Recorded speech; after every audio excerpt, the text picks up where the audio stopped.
Hi hello friends, வணக்கம். Welcome back to the channel Yazhi. இன்றைக்கான வீடியோவில் நம்ம பார்க்கக்கூடிய பிஸ்னஸ் பிளான் பார்த்துட்டிங்கன்னா, கண்டிப்பாக நம்ம எல்லாருக்குமே ரொம்ப தேவையான ஒரு ஃபுட் ஐட்டம் தான் பார்க்க போகிறோம். ஸோ யூஸ்வலாக ஃபுட் ஐட்டம் அப்படின்னு பார்த்துட்டோம்னா நம்ம நிறைய பிஸ்னஸ் பிளான்ஸ் பார்த்துருக்கோம்.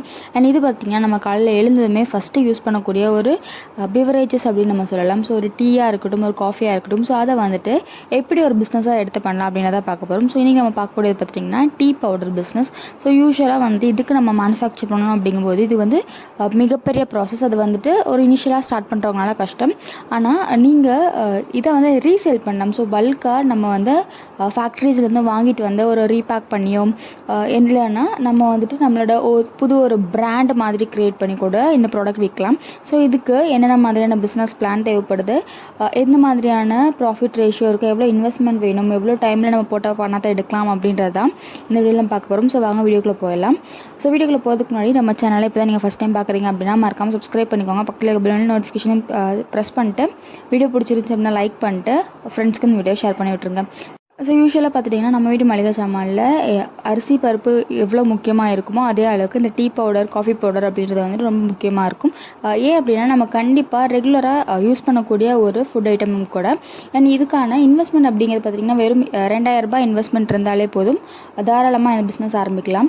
இது பார்த்துட்டிங்கன்னா உங்களுக்கு ரா மெட்டீரியல் அப்படின்னு நம்ம பார்க்கணும் அப்படின்னா ஒரு டீ ஃபேக்ட்ரியில் இருந்து தான் நம்ம வந்து பவுடர்ஸ் நம்ம வாங்கிட்டு வரணும். இது பார்த்துட்டிங்கன்னா உங்களுக்கு குன்னூர், நீலகிரி, வால்பாறை, கொடைக்கானல் இந்த மாதிரியான மலை பிரதேசங்களில் தேயிலை தோட்டம் வந்துட்டு வச்சிருக்க இடங்களில் பார்த்திங்கன்னா உங்களுக்கு பக்கத்துலேயே வந்து ஃபேக்ட்ரி அந்த மாதிரி இருக்கும். ஸோ அங்கேயே வந்துட்டு தேயிலை வந்து பறித்து அவங்க வந்து ப்ராசஸ் பண்ணி ரா மெட்டீரியலை வந்துட்டு ஃபினிஷ்டு ப்ராடக்டாக வந்துட்டு வெளியில் அனுப்புவாங்க. ஸோ அந்த மாதிரியான ஃபேக்ட்ரிஸ்லேருந்து வாங்கிட்டு வந்து தான் நிறைய பெரிய பெரிய டீ பிராண்ட்ஸ் எல்லாமே பார்த்திங்கன்னா உங்களுக்கு பேக் பண்ணி விற்கிறாங்க. ஸோ இந்த மாதிரியான பாப்புலர் பிராண்ட்ஸ் எல்லாமே வந்துட்டு உங்களுக்கு பெரிய குவான்டிட்டியில் பர்ச்சேஸ் பண்ணுவாங்க. ஆனால் நம்ம ஒரு சின்ன பிஸ்னஸாக ஆரம்பிக்கணும் அப்படிங்கும்போது ஒரு கம்மியான குவான்டிட்டியிலே வந்து ஸ்டார்ட் பண்ணலாம். ஸோ மினிமம் வந்துட்டு ஒரு 5 கிலோலேருந்து எடுத்தாலே போதும். ஸோ இதுக்கான இன்வெஸ்ட்மெண்ட் அப்படின்னு பார்த்திங்கன்னா உங்களுக்கு ஒரு 1000லேருந்து 1500 வரைக்குமே போதுமான இன்வெஸ்ட்மெண்ட்டாக இருக்கும்.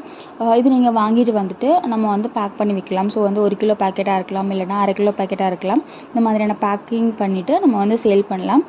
ஸோ உங்களுடைய டார்கெட்டட் கஸ்டமர்ஸ் யார் அப்படின்றத பார்த்து கூட நீங்கள் வந்து அதுக்கு தகுந்த மாதிரியான பேக்கேஜஸ் வந்து ஃபிக்ஸ் பண்ணிக்கலாம். ஸோ யூஸ்வலாக யாரை டார்கெட் பண்ணுவோம் அப்படின்னு பார்த்தீங்கன்னா நம்ம ரெகுலராக யூஸ் பண்ணக்கூடிய ஹோம் பர்பஸ்க்காக வந்து சேல் பண்ணலாம். ஸோ அப்புறம் பார்த்திங்கன்னா டீ கடை, பேக்கரிஸ் இந்த மாதிரியான டீ ஷாப்ஸ்க்கெல்லாமே வந்துட்டு நம்ம பல்காக கொடுக்கலாம். இது வந்துட்டு உங்களுக்கு 1 கிலோ 2 கிலோ அந்த மாதிரியான பல்க் ஆர்டர்ஸ் கொடுக்குற மாதிரி இருக்கும். ஸோ அந்த மாதிரி இடங்களில் அது மட்டும் இல்லாமல் நம்ம வந்துட்டு சூப்பர் மார்க்கெட்ஸ் மாதிரியான இடங்கள்லையுமே வந்துட்டு நம்ம சேல் பண்ணலாம். ஸோ இதுவும் இல்லாமல் நீங்கள் ஆன்லைன்லேயும் கூட நீங்கள் சேல் பண்ணலாம். ஸோ யூஸ்வலாக ஹோம் பர்பஸ்க்காக நீங்கள் வந்து சேல் பண்ணுறீங்க அப்படிங்கும்போது இதுக்கு வந்துட்டு ஒரு 100 கிராம் பேக்கெட்ஸ், 200 கிராம் பேக்கெட் அப்படியே வந்துட்டு போதுமானதாக இருக்கும். ஸோ எந்த ஒரு கஸ்டமராக இருக்கட்டும், ஸோ ஒரு ஹோம் பர்பஸ்க்காக வாங்குறாங்க அப்படிங்கும்போது ஸோ மந்த்லி வந்துட்டு ஒரு 200 கிராம் டீ தூளுக்கு மேலே யூஸ் பண்ண மாட்டாங்க. ஸோ இந்த மாதிரியான கஸ்டமர்ஸ்க்கு பார்த்திங்கன்னா உங்களுக்கு 100 கிராம் பேக்கெட், 200 கிராம் பேக்கெட் அந்த மாதிரியான சின்ன சின்ன பேக்கேஜஸில் நீங்கள் கொடுக்கலாம். ஸோ யூஸ்வலாக நம்ம வந்துட்டு 1 கிலோ ஒரு 200லேருந்து 250, 270 வரைக்கும் நம்ம பர்ச்சேஸ் பண்ணுறோம் அப்படிங்கும்போது ஸோ அது நம்ம 1 கிலோவுக்கு 50லேருந்து 60 ரூபாய் அப்படின்னு நம்ம ப்ராஃபிட் வச்சு விற்றாலுமே நமக்கு ஒரு டீசெண்டான இன்கம் ஏர்ன் பண்ண முடியும். ஸோ நமக்கு டாப் பிராண்ட்ஸ் எல்லாமே பார்த்துட்டிங்கன்னா உங்களுக்கு ஒரு 1/4 கிலோ டீ தூளே வந்துட்டு 300 ரூபாய் அந்த ரேஞ்சில் கொடுக்குறாங்க. ஸோ நம்மளுடைய டிமாண்ட் அண்ட் கஸ்டமரோட ரெஸ்பான்ஸை பொறுத்து நம்மளோட ப்ரைஸுமே வந்துட்டு நம்ம டிசைட் பண்ணிக்கிறது தான். இதுக்கு வந்துட்டு பர்டிகுலராக இவ்வளோ தான் மேக்ஸிமம் ரிட்டைல் ப்ரைஸ் அப்படின்றது கிடையாது. ஸோ எந்த அளவுக்கு நம்ம ரீசனபிளான ப்ரைஸில் கொடுக்குறோமோ அந்தளவுக்கு நமக்கு கஸ்டமர்ஸ் அப்படின்றது கிடைப்பாங்க. ஸோ இந்த மாதிரியான பிஸ்னஸ் பண்ணோம் அப்படின்னா இதுக்கான சர்டிஃபிகேட்ஸ் அண்ட் லைசன்ஸ் எல்லாம் பார்த்துட்டோம்னா நமக்கு MSME லைசன்ஸ் எடுப்போம். ஸோ நம்ம வந்துட்டு ஒரு ப்ராடக்ட் வந்துட்டு வாங்கி நம்ம வந்து ட்ரேட் பண்ண போகிறோம். ஸோ அதுக்காக MSME லைசன்ஸ் எடுப்போம். அதுக்கப்புறமா GST லைசன்ஸ் நம்ம எடுக்கணும். இது மட்டும் இல்லாமல் நம்ம ஃபுட் பேஸ்டு பிஸ்னஸ் அப்படிங்கிறதுனால FSSAI லைசன்ஸ் வந்து எடுக்கிற மாதிரி இருக்கும். ஸோ நீங்கள் வந்துட்டு உங்களோட ஒரு புது பிராண்டில் வந்துட்டு இந்த ப்ராடக்ட் வந்து சேல் பண்ண போகிறீங்க அப்படிங்கும்போது நீங்கள் வந்து பிராண்டிங்காக இருக்கட்டும், இல்லைனா ட்ரேட்மார்க் சர்டிஃபிகேட்